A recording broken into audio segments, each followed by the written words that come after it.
Duha ka mga returning overseas Filipinos nga negatibo sa RT-PCR test samtang naka-quarantine sa mga hotel sa Lapu-Lapu City ang nagpositibo sa Omicron variant sa pagbalik nila sa probinsya.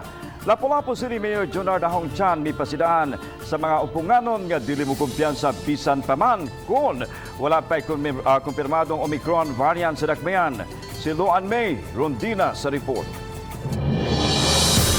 Ikonfirmar ni Lapu-Lapu City Mayor Junard Ahong-Chan nga padayon karon ang contact tracing sa mga taga City Health Office, sa mga hotel staff ug kawani sa airport nga posibleng nahimamat sa duha ka mga returning overseas Filipinos nga gi-quarantine sa mga hotel sa Lapu-Lapu City. Matod sa mayor nga nagnegatibo sa RT-PCR test ang duha ka mga ROF, apan nagpositibo sila sa Omicron variant sa pagbalik nila sa ilang tagsa-tagsa ka mga probinsya. So muna karon gipaspasan na to atong contact trace with regards with the Omicron, no.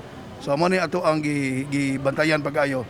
But mo lagi na ang atong strategy karon, we encourage to those who are already vaccinated, if na due na sila for boosting, magpa-boost gid sila sa ilahang vaccination.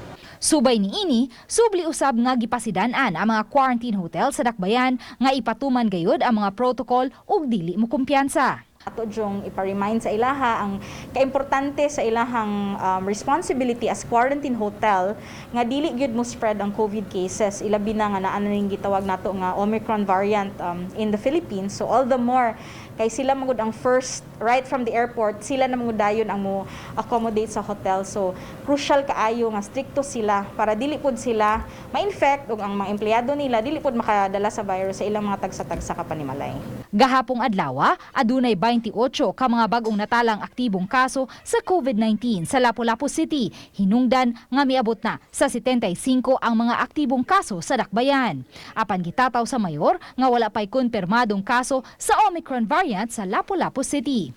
Sa pagkakaron, padayon pa usab nga gituki sa IATF ang mga dokumentong gisumiter sa Lapu-Lapu City aron sa pagpalig-on sa ilang apelasyon nga dili sila angayang malakip sa mga dapit nga gipaubos sa Alert Level 3. Uban ni Marlon Melgazo, Luan Rondina, Balitang Bisdak.